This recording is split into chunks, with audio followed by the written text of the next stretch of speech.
Welcome to our pod, and by that I mean on Wednesdays we read. I'm Hannah. I'm Laura. And we are two best friends who do a deep dive into a new book series, one book at a time. Right now, we are investigating the Dublin Murder Squad for the final time. We are closing the case. This is a completed series, so Hmm I'm pretty sure. I think she has moved on to other things. Yeah, she's So working on other stuff. yeah, She got a new book out this year. She's been touring. Tana French she's is doing it all. she's been doing it all. So we are, as Laura said, closing the case on the Hmm Dublin Murder Squad. But Laura, this is our first non-fantasy series that we've done, really, hmm all the hmm way through. So this is a kind of exciting to do a final recap of it because I feel like we can't even do like, oh, over the course of these novels, here's what we learned. It's like, oh no, we just learned different things about different people, and we got these little vignettes and looks into their hmm lives, hmm and mostly got to see who Tana French was as an author, and I think that's a pretty unique experience for us this time around. Because I hmm feel like this is kind of almost a magnum opus of like her view on different types of people and her view on different types of things, more so than what we've done before, which is like, here's a complete story. So, what are your I thoughts on think this? As for yeah, sure this was more of a look at humans yes. than because this took place in our world.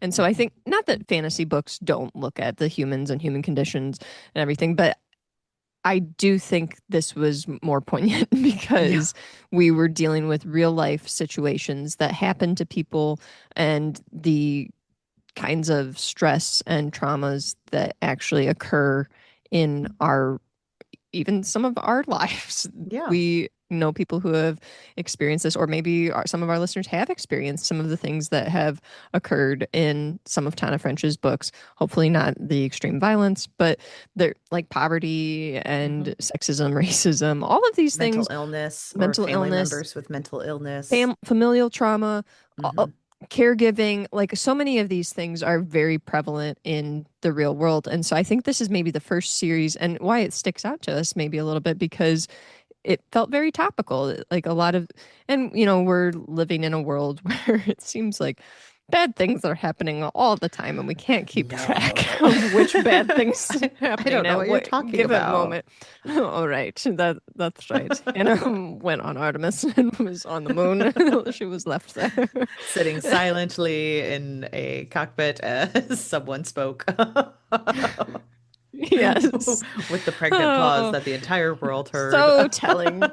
So telling. Uh, Oh, but yeah. yeah, I think that, the world that we're living in, there's just a lot of people struggling. And I think that this series highlighted a lot of the struggles that people are going through and continue to go through in our current timeline. And so it was, I hate to say refreshing, but I can't think of a better word. Refreshing. I do find, I'm a lit fit girly. I do find a depressing tale about the sucky situations we're all in to be refreshing. I don't know why, but I Well, I did think find a it's, lot of the situations portrayed in the series to be refreshing to read about. yeah. Well, I think it's just the honest portrayal of them because we kind of Hmm talked about how in this moment in time, we're more willing to discuss things like propaganda or how detectives don't always make the case or find out who did it. And in this case, every single murder is solved except for book one, But I think it's interesting that we know this now, but we got to see a look at history for Tana French because these started coming out almost 20 years ago. And there are still all of these seeds of how we are as humans. And that is a tale as old as time. And they stick with us because I wouldn't say any of these books necessarily felt old or outdated. They just Correct. felt really poignant when looking at the themes and the characters and what they're dealing with. Because I think the Hmm tale of humanity is always prescient, and that is what Tana French was doing. Yeah, absolutely. But yeah, but it is interesting it's interesting to go back because you and I talked a lot about the different themes of these novels, and I know you Mhm. talked a lot about mirroring because Tana French loves a good mirror of look at Well, I this think you were the detective. one that initially mentioned it because Okay. I was struggling to at first figure out who done it. But then I think when you had initially mentioned like the mirroring, then I kind of glommed onto it and was like, okay, now there's got to be some sort of situation happening here. What was mentioned early on? Was it bad dads? I think it's bad dad. I think a bad dad did it. Or like, are the sisters getting along? I think there's some kind of sister situation. Like, there's usually some sort of ways Tie. that Yeah. she ties the earlier novel into who done it. And I think it's usually extremely effectively done. Tana Yes. French is an incredibly skilled author, and you and I both, I think, would agree on that, that there's no doubt that these books are incredibly well written, even Hmm. the ones that we feel have more flaws or that we maybe have more problems with. They're incredibly well written. And I think that she sets them up in a really effective way, where even if you're able to kind of figure out this formula like we did, which some people, if they're not just reading book to book to book to book to book, Correct. if you have space in between here, you might not pick up on this formula as Hmm. easily. And some of these stories might be even more of a surprise. But for someone like me who struggles to even guess who done it in, I don't know, like a Disney movie, Hans was a shock. Like Prince Hans was a shock. So I do think it's really effectively done. Yeah. And some of these whodunits might be surprising to people, especially if you're someone like me who's not able to kind of pick up on these clues as easily. Yeah. But I do appreciate the way that she does tie things into each other. And her writing is incredibly lyrical and really sat with me a lot when I was reading it. And I really felt like so many of these passages were very reflective on, the experiences of just being a human going Hmm. through difficult times.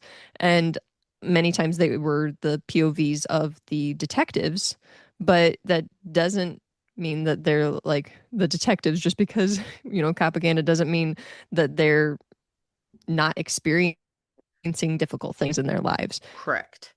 And I think it's good to have this mirroring because I think it goes back to what you're saying of like how effective Tana French is as a writer, how lyrical she is, because something we struggled with recently, our Last of Us episode just dropped yesterday. So if you haven't listened to it, we discussed how the writing kind of didn't trust the viewer to be smart enough to understand the subtext.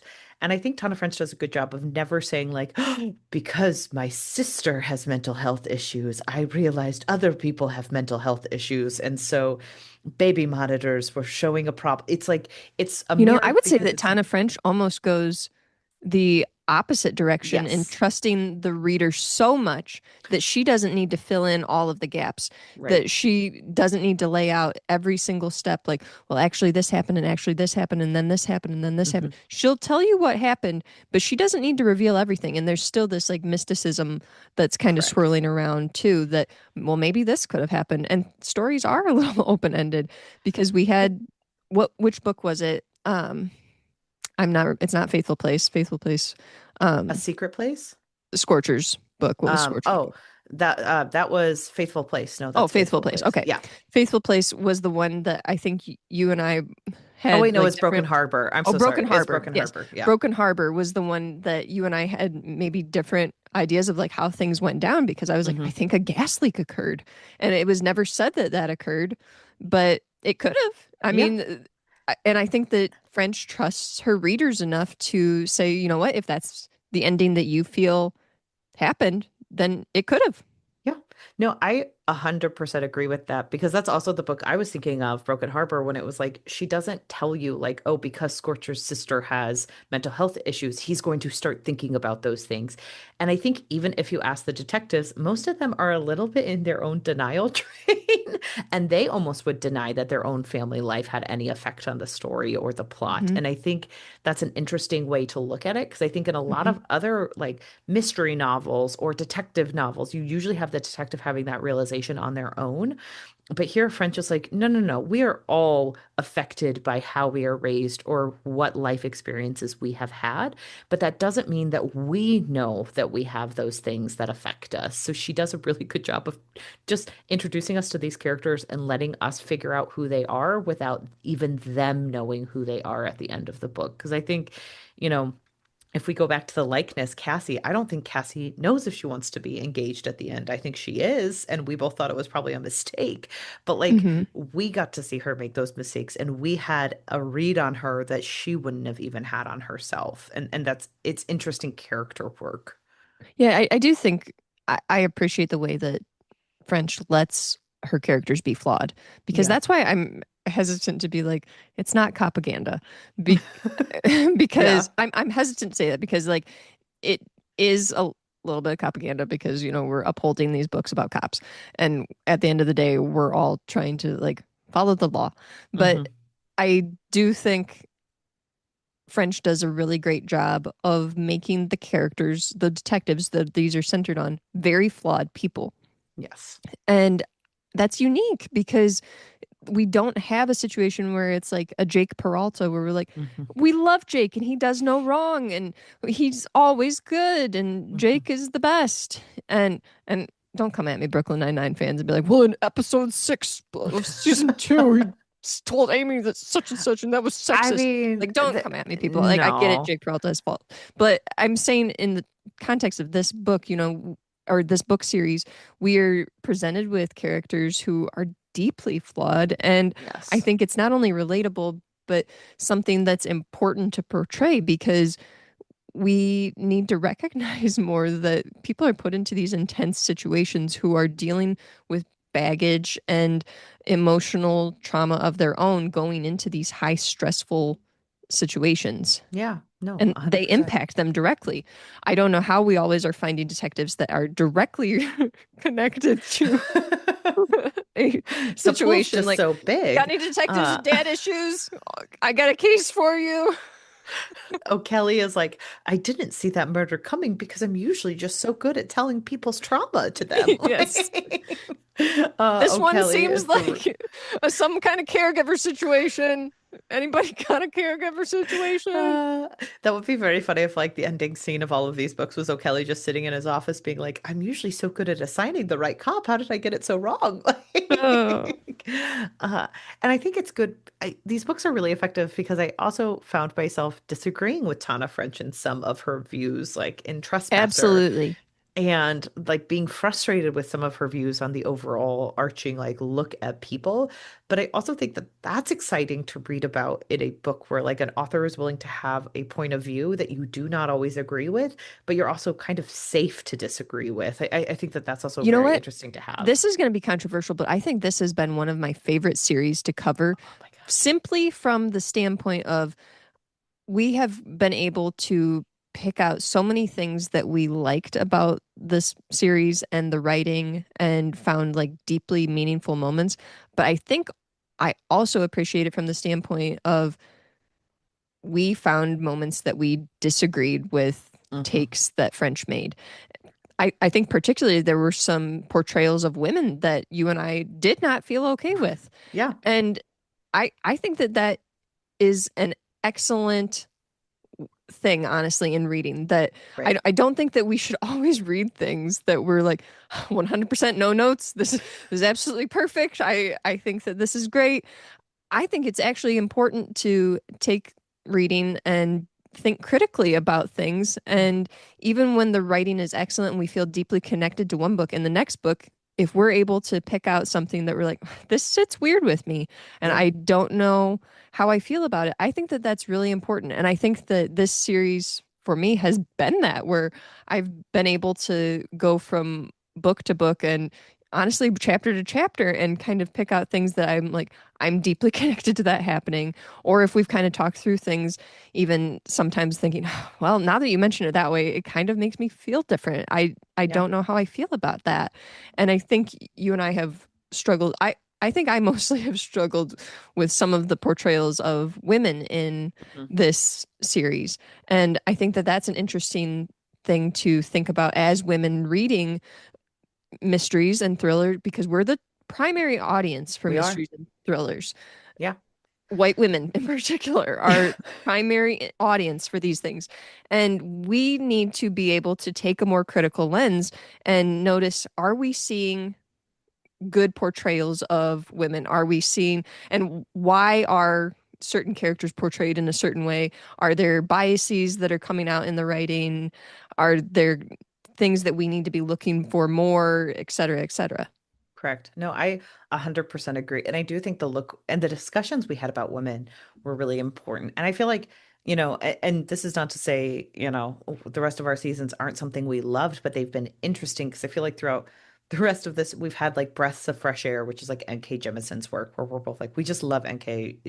She's wonderful. No notes. Nora, are you I wish I listening were. right now, Nora? I wish I were a Nora, third or even a fifth of as smart please as come on the she is. podcast, Nora. Are you If only there? I could find your email. No. If you publish Kate Jemison's book, just invite her on to talk about anything she wants to talk about. Is We will this do whatever. Orbit? Orbit, are you there? Orbit, please talk We've to us. honestly, Uh, I will just like quick aside. We have talked a lot about how much we love Orbit books. I have yes. entire shelves literally full of Orbit Orbit? paperbacks. Look, here's the thing. I've never been faster to request a book on NetGalley than seeing it's an Orbit book because I Orbit, trust you. Orbit, just Orbit. sponsor our podcast. We are out here doing the work. We're in front of the bookstores, we're in the libraries, we're telling people get Orbit books. We are Yes. pre-ordering Orbit. We are on NetGalley getting Orbit. We have talked multiple times about how we love the feel, how we're making ASMR videos with Orbit, and It's so true. we expect you to do your work now. And please hook us up with NK Jemison. Our It's pod. only fair. Our pod sponsored by Orbit. If only. No, but I feel like This episode brought to you by Orbit. which does not publish a ton of French books, so it will be very confusing if we make that the name of the episode and it's like, why We're are not they going to make that the talking name of about the episode, but we'll bring it up next episode and it'll be the name of that one. Perfect. No, but like yeah, I'm looking through our books and I do think it's unique to kind of come back to the overall theme of even our podcast, which is diving into a new book series because we specifically cover a book a month where we do a deep Mhm. dive into the plot and we talk about what works for us and what doesn't, as well as the themes and characters. And I think sometimes listeners love a book that we hate, a la a lot of Uh, Scheiten on the Wheel of a lot of, Time, oh, I thought you were going to Year say of the a lot of Dresden. Dresden Files. But like I think both of those, because like that was like Scheiten on the Wheel of Time was our first series, and the Dresden Mhm. Files is one we come back to again and again, and people love it. Like we're covering the TV series on our Patreon. You love to hear me complain about a loop guru, people. Ye- And I love I hearing love Laura to complain about a complain loop about a guru. loop guru, But then honestly. you also have books where, like, I feel like sometimes our favorite books are deeply well-written novels with flaws. Because I go back to like Mhm. the Poppy Wars. You still Mhm. re-listen to the Poppy Wars as a comfort Uh, book I, series. I listen to them to go to bed. Yeah, you I'm in the listen middle of them the Dragon to the Republic right now. like you deeply feel connected to those books. I'm literally holding an R.F. Kuang book right now Mhm. because Mhm. R.F. Kuang means so much to us, and she is a character, a book or an author that we love so much, but find deeply flawed in many ways. And I think that that's interesting to discuss for us. And I Sure. feel like Tana French is us coming back to this in a unique way because she's also a white woman who talks about murder mysteries, and that's something we're going to be interested in discussing Mhm. further. So I do think too, is this our first um yeah, this is our first mystery series. yeah. Because none of our fantasy series really dove into mystery elements I at mean, it's all. a mystery on why Cell is a main love interest in Legendborn. That's no mystery. He has that dark Team and Cell. broody. Team Cell.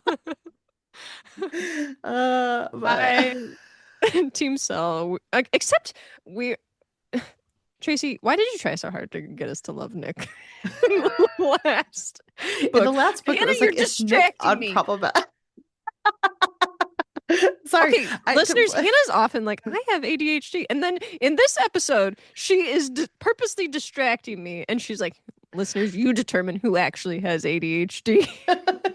I will bring anyone on a wild Oh, tangent with me. gosh. Um, We're talking about Tana French. But I do think that this series has been interesting from the standpoint of this being feeling like a more targeted series for us specifically. yes. Because as I said, women, especially white women, are the primary demographic for thrillers and mystery Hmm. novels. And so I think it was interesting for us to take this on. And also interesting for us to have complex thoughts about the series. Yes. Um, I not that I think that it's not important to talk about the other books that we did and everything, but I do think we need to be maybe discussing more works by white women and Yeah. kind of calling them out a little bit in Right. the future, if that makes sense. It's interesting because I feel like you and I have always been hesitant. Again, we're talking about Tana French here in the closeout episode, but it is a Yes. closeout episode. So I think talking about it 8 seasons into our pod, 5 years into the podcast, I think that's also an interesting discussion point for us of where do we want to take the podcast when it comes to discussions like this? Because I do think you and I are quick to be like, well, we want to have complex discussions of white Hmm. like women or white femme presenting people because Hmm. that's important to us to call our own selves out and to Yes. challenge those things that we've grown up with. And I think we always try to balance that with like we definitely want to talk about white women as authors, but also a lot of book series written by white women that get discussed a lot have a lot of representation Have for huge them, have followings. huge followings. And so, Hmm. do we want to take up our brain space and take up our platform to discuss people who have already been discussed ad nauseum Correct. versus do we want to have complex discussions of what it means? And so like it's a And specific this is a very balancing act. popular series, but Yes, I don't. I think it's one of the reasons like you and I haven't taken on something like ACOTAR or something like correct. that because it the difference is in what you were saying that we don't want to do something that is it's not that we're not willing to take on ACOTAR. We are willing. We've We are discussed willing. we've If discussed we doing it can on the handle Jim Patreon Butcher's or Dresden like Files, we yes. can do anything. And Yes. that's what I've told myself many times. If I can read the Dresden Files, I can do anything. I can climb Mount Everest if I can read the Dresden Files. So Uh, I do think that it's something though that we are questioning like what books are already getting lots of attention mhm, and how do we kind of choose if we're going to be highlighting a white woman who who do we pick and what kind of discussions are we going to be having? And so it's correct. more of a deeper look at like what kind of discussions is this going to bring about. But I do think though I am a lot more open after covering this series to try different genres outside of fantasy and Yes. sci-fi. I know that's something we've been hesitant about in the past, and I do think that I am definitely more willing to delve into either other mystery series or to try some other genres, maybe a historical fiction. I don't know what we will do next, Correct. but Yeah. definitely willing to try out some more genres. Yes. And I think it's one of those where it's always hard because I think fantasy is easier as a series sometimes. So It's that's why easier we to tend find to, fantasy yes, series, it's so much easier. And like there's an audience always willing to talk about a fantasy series. But I do think this was a and there's a lot of good, characters and everything. So yeah, they correct. open themselves up to having a lot of discussion because there's many things going on. Right. But I do think it would be interesting to discuss more. We can always do romance, we can always do Mhm. historical fiction, things that are more interesting. Kind of like, I don't know, we could always do the Elena Ferrante series. That would be a wild one to take I've never on. heard of that one. Oh my gosh, those are very famous, and they have an HBO book Okay. or TV series adaptation. I've read two out of the four of them. Um, very famous books about it's about a complicated friendship and Okay. the first one's called My Brilliant Friend and I'm Laura, now you're distracting me. but uh but we could look to things like that because I think Sure. it was interesting, and Elena Ferrante, the those series are interesting because technically it is a secret on who the actual author is. She publishes Hmm. under a pseudonym and does I not dig it. reveal who she is. So I think we're definitely interested in seeing what else we can do with the podcast and where we Yeah, we can want to go. stretch out our limbs a little bit. But it was very cool to do that with Tana French because even though Hmm. she is a very famous author, and I think she's Yes. actually probably more mainstream than, Hmm. a That lot we of. are giving credit for at the moment. Yes, yes, at the moment because she is very famous and she is Hmm. very important. She's literally doing a book Incredibly tour right well-known now. author. And yes, but it is something that I think our podcast audience hadn't always been, well I think aware most of our of. And podcast yeah, audience is probably fantasy Yeah, readers. exactly. So I hope people read these books if you haven't, Yeah. or if you haven't listened to the full episodes of those. I do think this is a worthwhile series. This is a reread Yes. for me. They're very important books to me on my love of reading and getting back into reading. And it was amazing coming back to them and still finding a deep-seated love, and also finding out that Laura loved them as well, because I think that Hmm. that is a huge point of this podcast, is to open each other up to book series we both very much love, a la Hmm. N.K. Jemisin and my obsession with her now, and You're us welcome. finding books together. So I think this is the first one I've brought to the table of like, I loved this series. Can we do this? Um, and it was just, it's been wonderful reading and doing a deep dive into it. So What thank you, was it like Laura. doing a reread for you? It's Because that's been interesting. mentioned a few times. Because there's been a couple series so far that I have reread. Because the Poppy War series was one that I was doing a reread, and Yes. N.K. Jemisin's Broken Earth trilogy was another one that I reread when we were covering it. Yeah, it's interesting because I was never a reader, as everyone knows, because we say it all the time. But Mhm. it was interesting, because I thought I had read these so long ago. Like I was convinced that it had been a decade since I came back to these books. And I literally reread or read A Secret Place in 2020. So Hmm. like it wasn't that long ago. I started with these books all of like probably around, I think I read In the Woods, I think probably earlier than this, but I rated it as of 2019.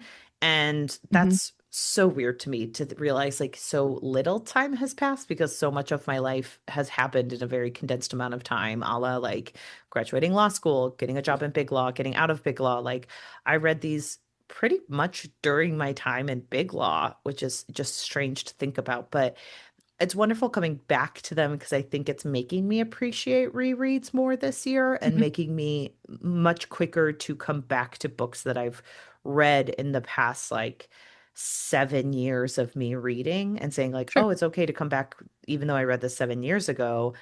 I still got so much more out of it, and I got to remember specific parts or not remember specific parts, and come back to reviews I wrote when I was much younger, and Hmm. realize how much I'm growing as a person, and how I've changed. Because like if you think about it, I said during The Trespasser, I don't think I read it as much as the systemic issues that were going on.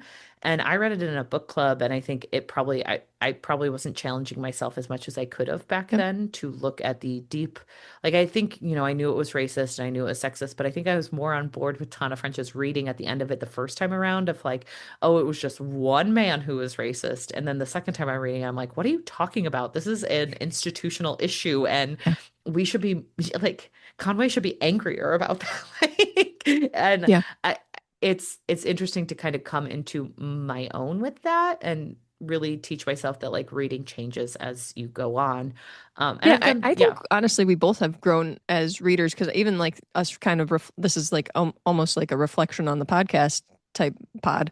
I feel like we have grown a lot in our analyses of books. correct. Yeah. And even now, I've had a few people who have like reached out to me that have found out that we have a podcast and they've said, like, oh, where do you think we should start listening to your podcast? I've recommended starting with more recent episodes, like Yeah. the Tana French episodes, because I don't honestly remember a lot of the critiques that I gave back when we first started, like with the Wheel of Time and everything. And I trust myself more now Right. because we've been doing this longer and we've grown as readers. And not that I will like, hopefully, I won't like look back at any of the things I said in like other episodes, but I would hope that I would give myself grace to be like, oh, well, I think differently about that now. Right. And so I think that this has been also an interesting series from that standpoint because we've been able to tackle situations like the complicated, messy things that are happening in this series and give the characters a little bit of grace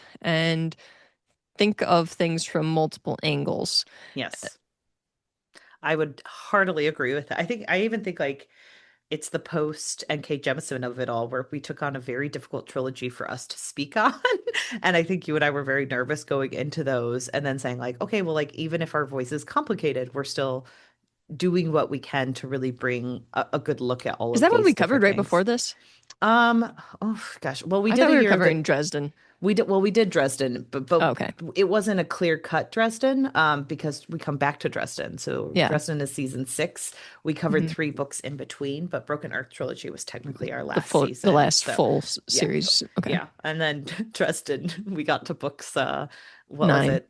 9 through 9, 7, 8, and 9. And book Hmm. 7, we were like, we're here for it. Then 8 and 9, we're like, we're gone We again. remembered why we tapped out.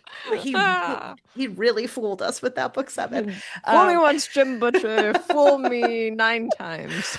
oh yeah, but I do think we've sort of kind of come into our own in the last 3 seasons of Dresden Files versus Breaking the Earth versus investigating the Dublin Murder Squad. And it does feel like it's kind of a unique new look and new us. Hmm. It also helps Yeah. that I mean, I like covering a book a month, but it was interesting. It's always interesting when we do one where we're like, oh yeah, this murder mystery, we can do it in 3 weeks. And then it's just a much more condensed timeline for us. And we're sitting there like, Sure. okay, I guess that's what it is now. So For the length that they are, because these are chunky books, they're like 400 pages or slightly over. correct. They are quick reads, actually. And Yeah. I found actually I was trying hard not to go over the amount that we were supposed to be reading because I didn't want things to be spoiled when we were covering them on the podcast. Whereas Right. some fantasy series, it is easier to just be like, yeah, I read the whole thing, or I Yeah. read extra chapters or whatever, because you can parse out what's happening easily in your mind. This series is more difficult because of the aspect of the who done it that Right. I was, and with things being set in modern world where it's easier to visualize things and everything. I think I was trying harder to, like, if we were only going through chapter 12, don't go over. But it was Right. difficult because they were so engaging. Yes. And these are very engaging books. And they're so good. And I like we covered them in three No weeks matter the because medium, because I did audiobooks and I'd read physical copies. correct. No, and I think this is an interesting one because we did them in 3 weeks because the plots can be broken down into half and half. But the actual writing, I feel like people who love high fantasy, it's a challenge to like see what else is out there in books because like I think Tana French does an amazing job of scene setting and tone setting and like when she talks about walks on the beach you're sitting there and you're in it with the person and there's so much going on and we can't delve into that during a plot episode because it's not going to be effective for me to be like oh they looked out on the shore on Cassie doing cartwheels and he thought about the fleeting look at humanity. You're never going to cover that in a plot Sure. episode, but it is interesting to have these tones and moodier books with a well-written author. And I do think there's something for people to challenge themselves with if they read books like this or even if they haven't. So, yeah. Hannah, which was your favorite book this reread? Ooh, that's so I And knew which this was was your gonna least be favorite? Do one of each. well, I Least think we favorite and all know what our least favorite book was we because don't. We don't. it was definitely a secret place. The Secret Place. What was I your favorite? was my it's my total favorite. No notes. Everything was good about I it. tricked you. No, The Secret Place was my least favorite. I didn't like it the first time I read it, and I really didn't like it the second time, even when I was reading through the lens of I think Tana French was trying to do something with high schoolers and the messiness of high school, Hmm. and I don't think it was effective. Correct. I think if I were actually, let me go through numbering because I think it's probably The Secret Place last, then it's probably Faithful, or not Faithful Place, The Likeness next. I think that's my second Hmm. least favorite. So far, Um, we're on board. and then I think, although I love it deeply in my heart, I think In the Woods is still third place last, like Okay. third last, which is the So it's first number one. 4. Yes, so that's 4. And then, gosh, I do think then it goes Broken Harbor, uh, the Trespasser, and then Faithful Place, I think is probably my favorite. So, Okay.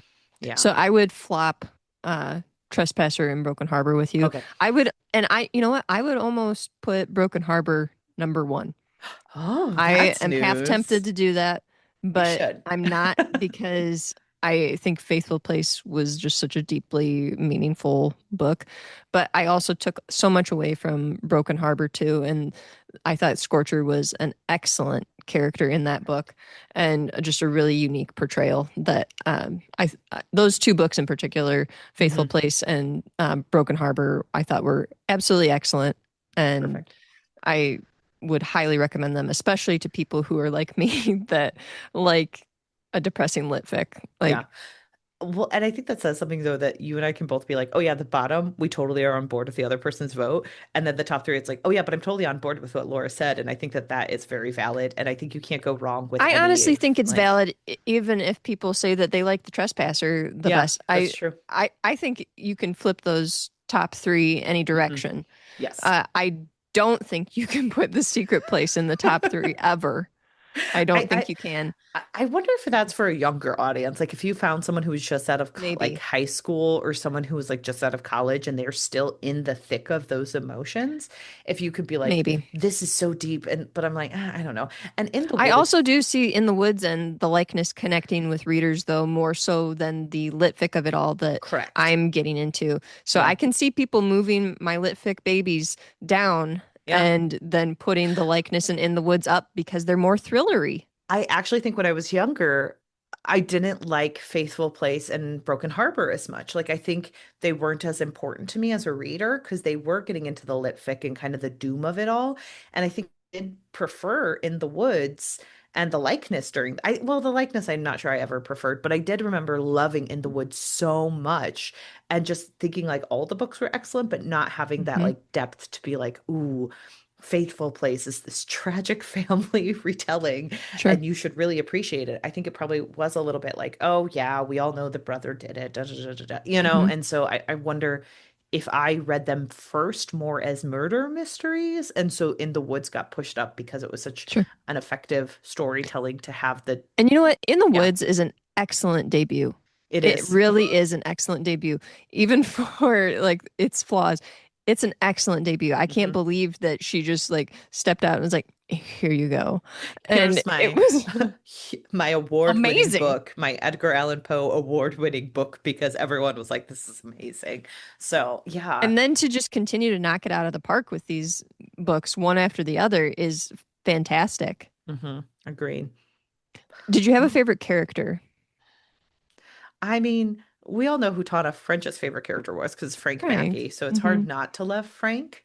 Um, but I I did really think Scorcher was such an interesting character and Hmm. Conway. I think those are again, it's like the three favorite books. Those three Hmm. detectives were so interesting, especially Scorcher with like getting paired up with this newbie rookie who he's like, oh my gosh, I really love him. And then at the end feeling out like getting the rug pulled out from under him. That was so fascinating. Sure. And then I do think Adam in book one and Cassie's relationship was one of the more interesting dynamics we saw throughout them. So Hmm. different things for different folks. But I think any one of Conway, Scorcher, or Frank are just all very effective favorites. What about you? Yeah.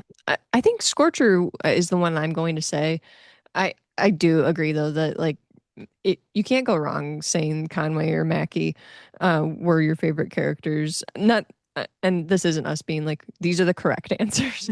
There's no correct We answers. just happen to agree with each other in this Yeah, but scenario. I think I was especially drawn to the portrayal of Scorcher, Mhm. who was supposed to be this, hardened guy that always followed the rules, and seeing how we softened him up in that book and how he came to question his own career Yeah. uh, and the things that he was doing in his life and his caregiving for his sister and how he got to the place that he was, I thought was really touching and beautiful. And I'm always connected to a caregiver story. I'm always Right. connected to a caregiver story. And so, yeah, I really appreciated that one. I also think one of the more tragic stories that I was drawn to was actually Frank Mackey's brother Oh, in yeah. Faithful Place. Hmm. And I thought that he had such a meaningful story that even though we, as readers, were supposed to want justice for him, there was part of me that felt deep, deep empathy for him Yeah. and how he was never able to escape. And that was truly all he had wanted was to be able to escape the immense darkness of his situation.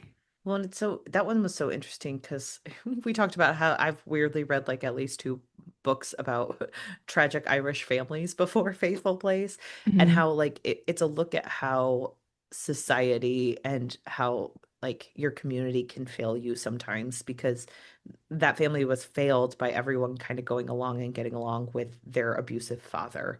And that led to a lot of the bad things that happened and was very sad. So, yeah. Absolutely.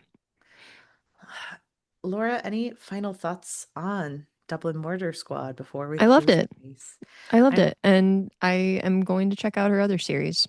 I think I am too. I think I will continue on with both of these books. Maybe we can cover them on the Patreon if people want to continue Yeah, if you want to hear hear us more of talk. our Tana French thoughts, maybe we'll do that on Patreon. I think that's a Yeah. great place for it because I love these. I think Yeah.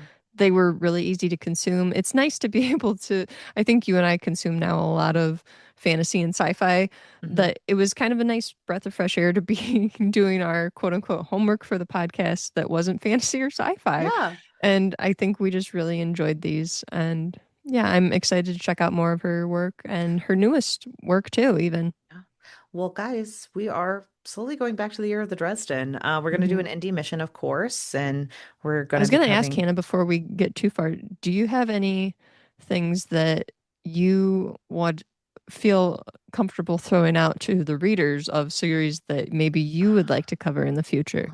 I actually wondered, Laura and I have had a mystery season kind of prepared, but I'm actually hoping that we maybe do another Friends pitching series and have the readers listen if that's something that people Hmm. are interested in. We can maybe vote somehow Yeah. on Blue Sky and Instagram. And usually we do a pitching episode for those. The last time we had a winner, it was Jade City by Fonda Lee, a book Hmm. series that we both loved. Yep. But I do wonder if the Elena Ferrante series wouldn't be an interesting one because it covers a lot of historical Italy. It does delve into complex friendships because you have two friends, and Hmm. it's told from the perspective of one friend who's incredibly jealous of the other friend's life. And we never, it has that like that those themes that I talk about sometimes in books where you have like that amazing friend and then the lesser known best friend. And Hmm. like what, and I think that you can see that in many different books. I'm going to hold up my R.F. Kuang yellow face again Hmm. of like these dynamic characters who are amazing and larger than life. And then you kind of have their best friend in the shadows who's jealous of them the entire time, but it's also like dehumanizing the friend while you're looking at Sure. them through the lens of someone else. Um, because I think that happens in a lot of books where you have this character who's like, oh, they're just so perfect and da da da. Da. And it's like, well, actually, it seems like the best friend has a very deep and hard life that you're Hmm. ignoring because it doesn't serve your narrative. But I think that one would be interesting. I'm still on my high horse that we should cover Gideon the Ninth series, the Locked Tomb series. Um, that's sci-fi, but it's a different type of sci-fi than we've covered. We haven't done much sci-fi on the pod Nope. traditional, so I do think Hmm. it would be fun to cover something like that. Um, yeah, I think I'll have to figure out a third one for when we do our Friends Pitching Series episode, because I Okay. do think it would be fun to do that. But Laura, what about you? What's something you'd love to see us So cover? I'm being very open about this. I have become very interested in discovering the Warrior Cats books Yes, you by are. Aaron Hunter. The reason behind that is my recent work at a library. These are incredibly popular books. Also, I'm a fan of Hank Green on YouTube, and he did a video all about these that I found fascinating, and that also got me interested. But I just think it would be interesting for us to cover a middle grade series, Hmm. whether that was Warrior Cats or something else. And obviously, if we did Warrior Cats, we'd have to pick like the original series Correct. because there's so many books. There's The no way. expanded universe is just It, very big. it would take us years to get through Yeah. everything, unless people wanted to pay us to do this and we could do it full time. Then we are more than glad to cover Warrior Cats for the rest of our lives. Start I think joining our Hannah and I, Patreon if you want to do that. I think Hannah and I both would be more than happy to be like, you know what? Fine. We will do Warrior Cats podcast full time. Go ahead and pay us Correct. for it. I don't Orbit, think that would you be. Orbit, come hire us. Do they publish Warrior I Cats? don't think so, but it would Oh, be I was very gonna funny say to be I like can't. I thought it was Warrior Macmillan, Cats supported by but Orbit. I am interested in this group of cats who have sentience and a clan that has some sort of mystical abilities and some really interesting themes that are being thrown down and the impact that it has had because this is an a long ongoing series that seems to never end and people are Yeah, very devoted to it. So I'm not being shy about my interest in the Warrior Cats series. So I think that would be a really interesting one to cover. perfect. Well, everyone, you should keep an eye out because I think we might be doing a friends pitching Yeah. series episode. So, and Hmm. that is inspired by our friends over at Friends Friends Talking Talking Fantasy, Fantasy. Dylan and Charles. They did a friends pitching We miss fantasy you, episode friends. quite a bit. So we want to always tell people we were inspired by them to do those Yes. episodes, but I do think it would be fun to have a voter selected one. Hmm. So let us know if you're interested in doing that over on our socials or over on our Discord. If you want to join Hmm. us over there, OWWR Pod, you can find our link tree usually in our Blue Sky post, and we should have a tab that can get you over to Discord. So please join Hmm. us and let us know what you're interested in having us cover, and we may pitch it soon. We want to thank everyone for joining us during this Tana French series, and we hope you continue along with us Yeah, as if we. you're just tuning in for this Tana French series, thanks for being here. Yeah. And maybe you'll stick around and check out some of our other stuff. And yeah, we're excited to see if you guys have any ideas, shoot them our way. Yeah, we're happy to cover. If you have any books where you're like, they said they wanted to cover white women, here's a problematic white woman. As problematic white women uh, ourselves, we love to do that. exactly. So, we'll do it. So let us know what we should be covering. We would love to do that. And make sure that you're following along over at owwrpod.com. We have some excellent author Hmm. interviews over there. So Hmm. please definitely be checking us out over there or follow us on Instagram, Blue Sky, and or TikTok. If you would be so kind, we would really appreciate it. And we will see you next week for a bonus episode with David Quantick before we head into our indie mission. Congratulations to our winner of the book, the signed copy of Alice Poon's The Heavenly Sword, as we head Hmm. in to cover that. So, And we'll see you next week, listeners. bye. Bye.